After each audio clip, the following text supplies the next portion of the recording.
hello to everybody out there, all of our regular viewers and those tuning in for the first time. And welcome. This is a weekly show that we do to help everybody to build that mindset for success. And this week we have the extra special guest, Elizabeth Diacos. Welcome, Elizabeth, and thank you for being on the show today. Hi, Michelle. Thanks so much for having me. It's really great to be here.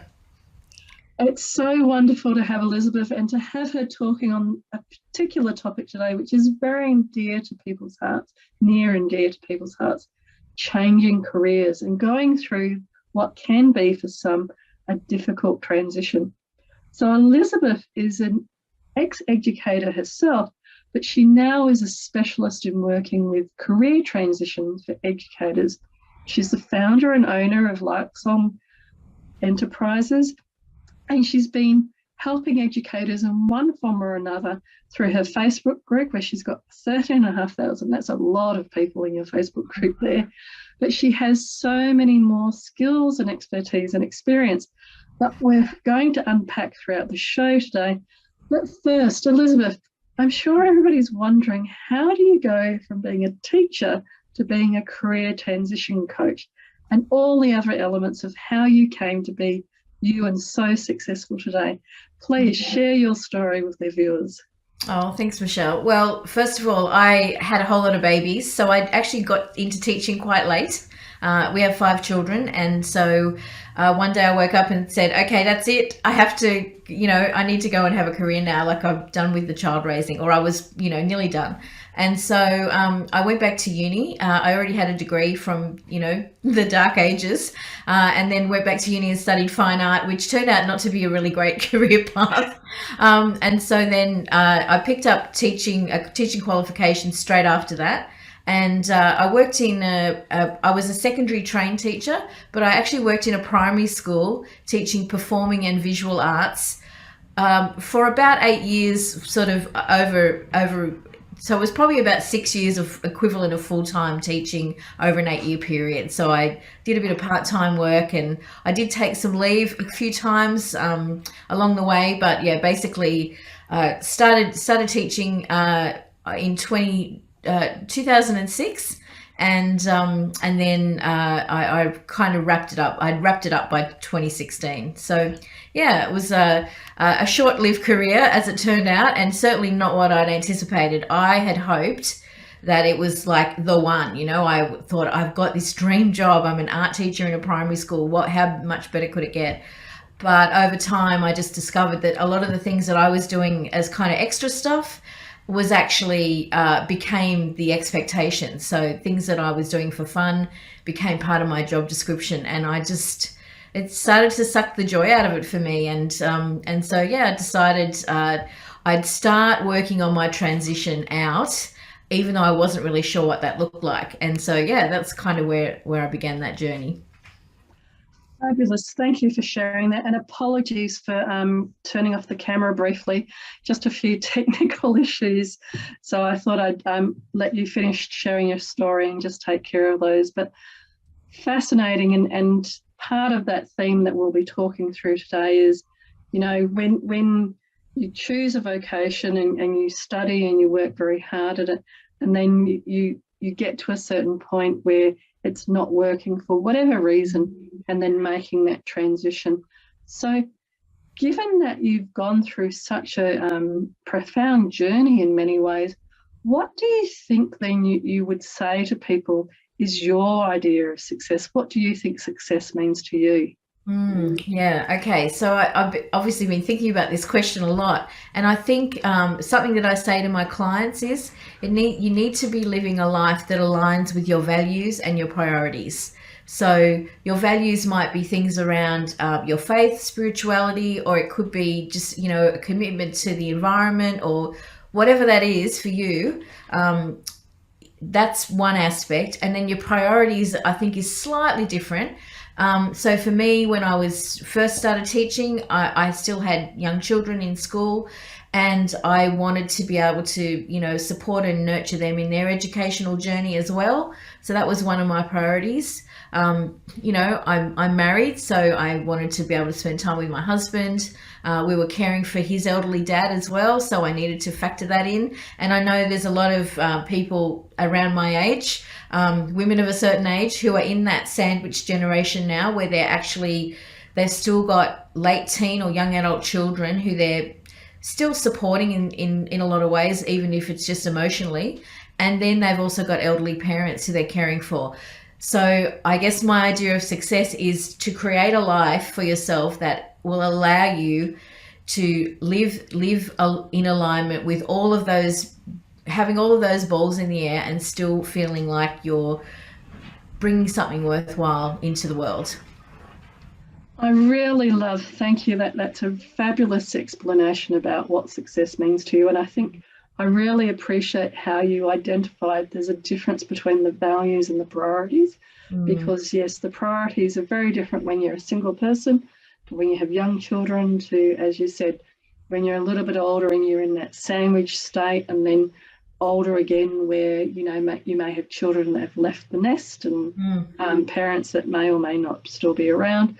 But those different stages of life, it's really important to understand that some of those values never change, but yes, the priorities change around what success means. And I know that many people watching today, whether it's children or older parents, that they're going through that same juggling act around priorities. And so it's important to know or understand that it's okay that those change as you go through life, and they don't necessarily need to stay the same all the way through.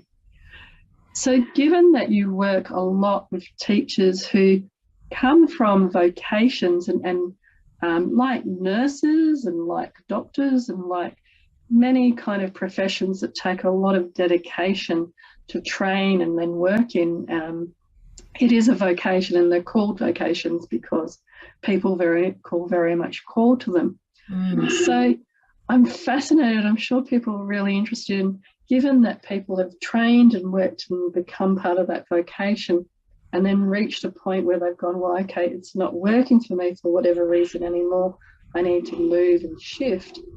What are some of the, and this will be quite fascinating, what are some of the mindset tips that you'd suggest that can be applied to everybody about that same kind of decision process and journey of going from where you are to where you want to be in the world? Yeah, so I just want to pick up on that idea of the calling or the vocation. I think a lot of teachers do feel that way. And I actually spoke to a nurse the other day who's out on leave, and she a very similar kind of feeling. And she was fascinated that I help teachers, because she said, "Oh, do you help nurses as well?" Like, well, there are a lot of similarities. And I think there's also the aspect of it's in the case of nursing and teaching, and perhaps medicine as well, there's a certain altruism that goes along with that role, where you're expected to give, or there's an expectation that you'll do it for the children, or that you wouldn't possibly prioritize your own needs over the needs of your clientele, whoever they are, or the stakeholders in your environment. So of course you'll miss your coffee break to look after a patient, or of course you'll give up your recess or your planning time to have a conversation with a parent about a struggling student. And so what happens is there's this constant I guess this underlying expectation that you will do those things. And I think you're right, it's careers that are often associated with women, and so they're in that kind of nurturing role, and they keep doing it, and then they come home and they've still got their own family to nurture and care for. And there's a kind of tipping point where they just go, "That's it, I can't do this anymore." I feel like I may not have answered the question, Michelle. I'm sorry. Do you want to just ask me that again? We can keep circling back to it, because I think you've raised a really good point around men or women, because it can be men sometimes as well, but people that can be naturally nurturing and are attracted to these roles where it's not just a role, you actually become that persona. So you're nurturing the kids, nurturing, if you're a medical profession person, nurturing the patients, etc. And that nurturing element doesn't stop when you then finish your job and go home. You're then doing it with your family as well. And I think, yeah, when people, so much of themselves becomes part of the role that they're doing, I think that's where everybody's fascinated today. Well, how do you then help them to kind of disconnect from that role so that they can then move over to a new role, and what type of suggestions and tips you would give for people doing that? Yeah, well, I think that's a really important point. It's about that disconnection, and that's really hard because if you've kind of become embedded in this persona of being a teacher or being a medical professional or whatever it is, it becomes part of who you are. Like when I said to my husband, I want to quit. And he was curious. He said, "Well, do you have any regrets?" I'm like, "I really regret that I had this title. I was a teacher, and I that's was part of who I was." And he was like, "Really?" He just didn't understand. And but I think that's really important that you have to, as you're working on your plan to leave, I think it's really important that you begin to get yourself back.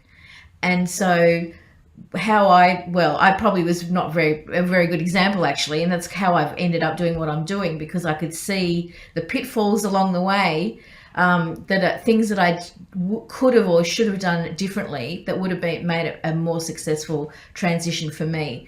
So, for instance, I only had a work email address because when I started teaching, we only had one email address as a family. Like we didn't, in the kind of almost before the internet, not quite, but I didn't know what a hyperlink was when I started teaching. So just going back to that, I created my work email, and I was like, oh, look at me. I'm a professional now, and I've got my own email address that's mine, that people can communicate directly with me. And it had everything. It had all my passwords. It had all these subscriptions that art magazines and things that I got.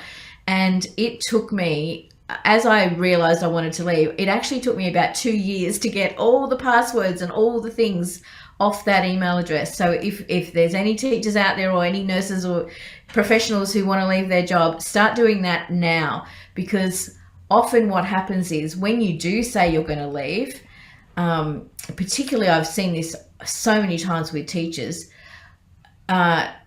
sometimes the school will be quite vindictive and just cut you off. Then you can't email your colleagues, you can't tell your students or the parents that you've left, and more importantly, you can't access past emails. You might not be able to get hold of your intellectual property if it's tied up on the school computer system. There's a whole lot of things that can go terribly wrong, not to mention your passwords. And who knows, there might even be a very important email from a Nigerian prince that you're going to miss out on. I think that's a really practical way of actually looking as well at that disconnecting yourself from that role. And I hadn't thought about the fact that, yeah, for many teachers and many people watching, they may have a lot of who they are and what they do in their everyday life contained within that work email space. And it goes to files, it goes to all sorts of things, especially when you're creating programs and creating your IP. And also the school might own your computer. That's often the case where the school actually owns the computer. So when I left, I had to go and fork out, $3,000 to buy myself my own computer because I'd been using a school one for this, 7 or 8 years prior. So there are elements like that. But I think there's more to it than that, Michelle. I think there's also, you actually need to start creating the life that you want to live before you leave. So, for instance, if you've got an appointment or something and school says, I've got it, you need to come and stay back for this meeting, and unplanned, that happened a lot.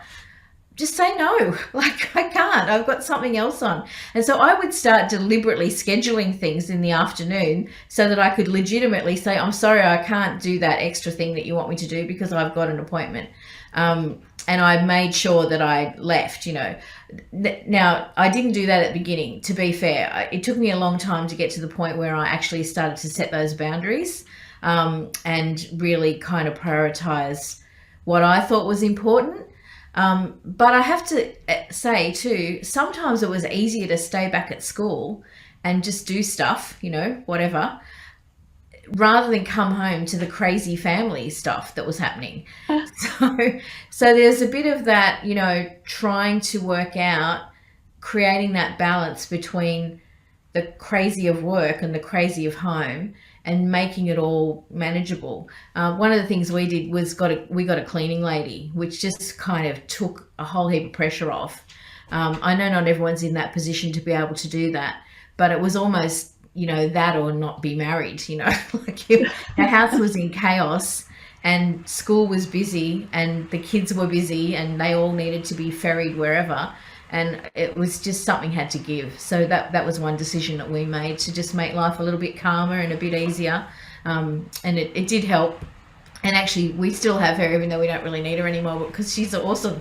And she was a mum at the school. That's how we met. So I still have lots of connections with my, you know, the parents from the school and families from the school and ex-colleagues. But really the ones that were my actual friends, you know. I guess other ways you can start that disconnection process is to go back to the stuff that you used to love to do and start doing it again. And that, of course, that's not always easy. But one thing I began doing was, we live quite close to a beautiful creek, and I hadn't really discovered it when we moved here because we had little children, and it was just so hard to get everyone out the door, and so we didn't really explore it. But in my adult, you know, sort of later adulthood, I started walking along the creek.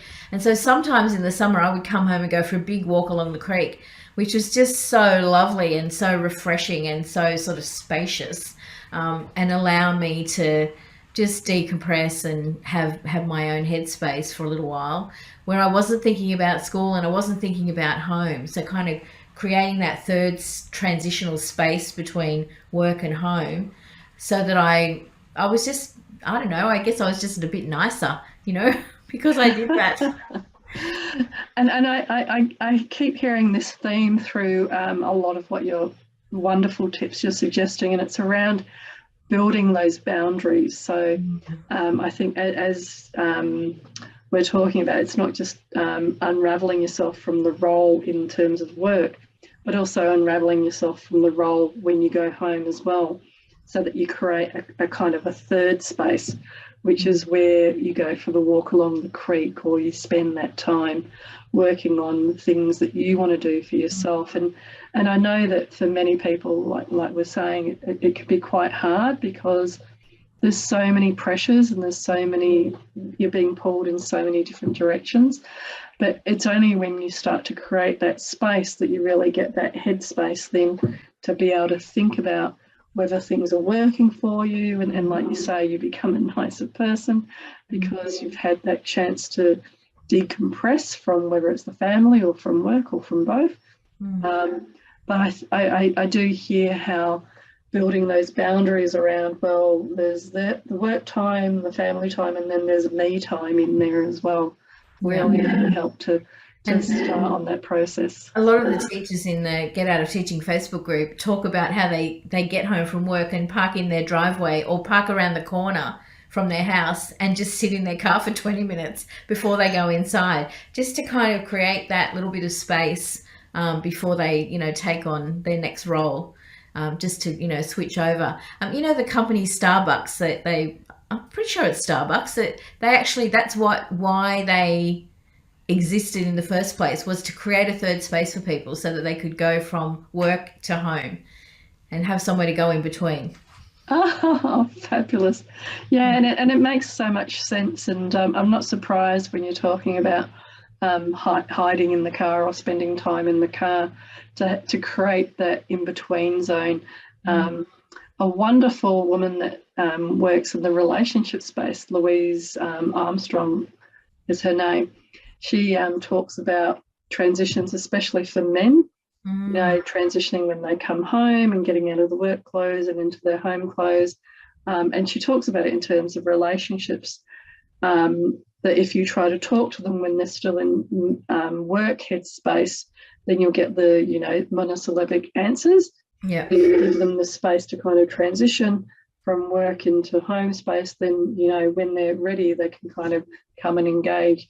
But I know for many people watching, you're right, unless you create something like a Starbucks or a car moment, having that transition can be quite difficult. And I know with some of the roles that I've been involved with, when I've been lucky enough to be able to walk to the client, one of the exciting parts about that has actually been that decompressing on the way home from the roles or on the way to the role, kind of getting my game head in, if you like, about what's going to happen. And it's been strange, I know, for many people these last couple of years, where those lines between work and home, and for teachers, you're teaching a class, and then you've also got your children around you that you're teaching at home as well.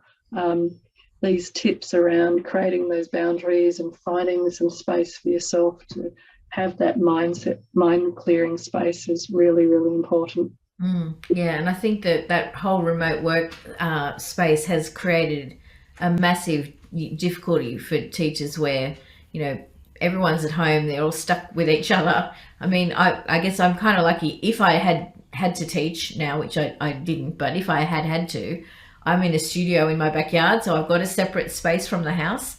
But if I was home with, my even high school kids, I think I probably would have quit my job, because it would have been so difficult to manage everyone on devices, all of us using the internet, like just so many elements to that. I can see why people have found it a really stressful thing, and why everyone's just trying to avoid going back to remote learning as much as they can, because it's really difficult to do all of those things that you're talking about, setting boundaries around your time. And schools are asking people, if they're home sick with COVID, to still teach online because they're so short staffed. So it's been a much more difficult job, I think, in the last couple of years than it probably ever has been historically before. And I think that's a really great tip around, creating appointments so that you have a legitimate reason, and you could even work towards a point where you don't have a reason, but you still say no. No, I can't stay back for that meeting, or no, I can't take on that extra task, whatever it is. To again, in the business space, one of the things we do with people is work through how valuable is your time. So, is your hour worth $100, $200, whatever? And I'm sure with teachers and nurturing professions, if they start to think about, well, me doing that extra task at 4:00, so I don't get to start my marking or whatever until 5:00. That extra hour of work that I wouldn't necessarily get paid for, that's actually worth $200 to me. And if they started to value time in that sort of way, and think about, well, for $200, that's a plumber coming to visit nowadays for 15 minutes. Yeah. Putting it into that kind of perspective can actually help to value your time more and value your great expertise, because at the end of the day, it is still kind of a one or another thing. It's all choices, not that the choices are right or wrong or good or bad, but it's all still a choice. And valuing your precious time is the biggest way to really then support putting boundaries around, well, no, I don't have time for that. But rather than saying, no, I don't have time, saying, oh, sorry, I've got an appointment or something else that I've got to do. Well, as I was trying to leave, I actually decided I'll do a Master of Applied Positive Psychology, because that was like, I was a teacher, so of course I went back to school again. And I try to discourage people from doing that now, because now I have more HECS debt. So there's always the downside to going back to study. But one of the good things about doing that was that I had to create space for that. And so I would set an appointment in my diary. I think it was Wednesday nights. I gave myself 4 hours on a Wednesday night, and I also did about 3 mornings a week where I worked from 5 to 7 a.m.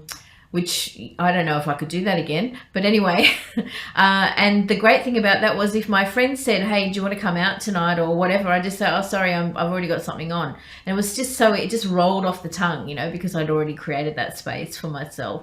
It also helped me to meet other people and get outside of that education sector. So I was actually starting to make connections with people who were better connections if I wanted to leave. So yeah, that was another helpful thing. I guess I'd throw that into the mix is start building your network of people who are not your close connections, but the ones like their friends, so that you're kind of going one step out in your connections, so that you're starting to meet new people who might be able to help you with your transition.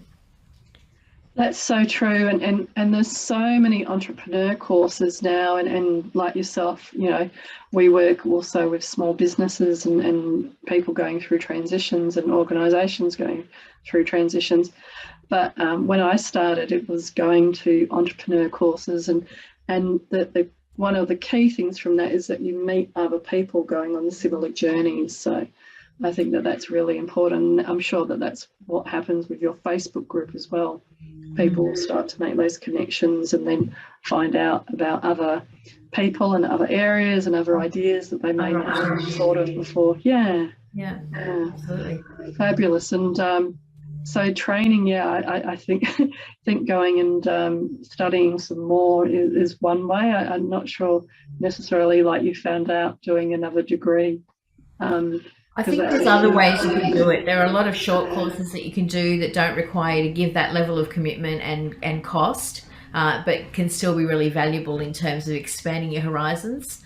And I think that I think is it Adam Grant who talks about it, meeting it's the next level out of the connections. I just can't think of he's got a term for it. I just can't, it's eluding me at the moment. But that idea of the friends of your friends are going to have a different network. And so if you're only friends with teachers, that's not a very useful network to you, but maybe their partner or one of their friends might know other people who could recommend you for another job if you're trying to get out.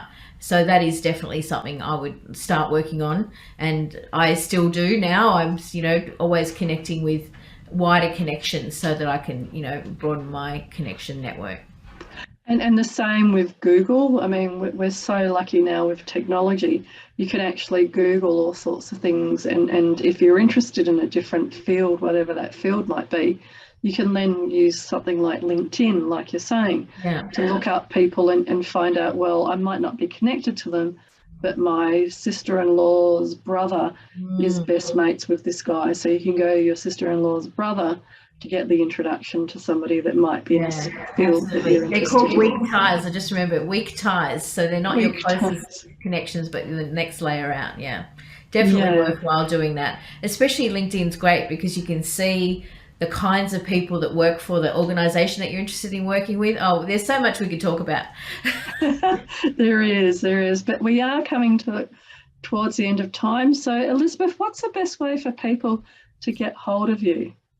Yeah, so my website's larksong.com.au, and my name's Elizabeth Diacos, so Diacos, pretty easy to find me. I'm on LinkedIn, Facebook, but larksong.com.au is where I've got some of the podcast episodes hosted, and also there's a link there to book a triage call with me, a free 10-minute call, which is a diagnostic conversation to look at where you are now and where you'd like to be and how we might bridge that gap.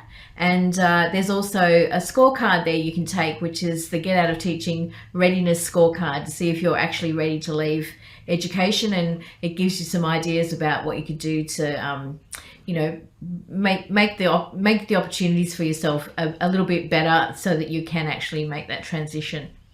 Fabulous. And if you were to say something to your younger self, because again, people grow up thinking, oh, I want to be a teacher or something, but what would you say to yourself? What would be some of your tips that you might give? Yeah, I think what we've already kind of discussed is set some boundaries around your time, because it is your most precious resource. make sure you have a life out of work, outside of your work life, so that you've got this rich, well balanced life, regardless of what job you're in. And also, if you're sick, take sick leave. That's Yeah, it. fabulous, fabulous tips for your younger self there, and Yeah. really insightful. And don't we all wish we had those sorts of insights when we were younger? Yeah, I think it's all about just creating that space for yourself so that you can actually nurture yourself as well as everyone else in your world. Yeah, yeah, fabulous. Well, thank you so much, Elizabeth. The time has flown by again, but it's been really lovely having you on the show today. Thanks, Michelle. Thanks so much for having me on the show. And to everybody watching, thank you again for your ongoing support of the show. We really appreciate your feedback and your input. It really helps us to know that these suggestions and tips that people are giving each week are really helping you to build that mindset for success and keep looking to how your life and the influence that you can have in the world can keep growing and growing. But for now, from my heart to your heart, be yourself, be great, be fabulous, and be you. Bye.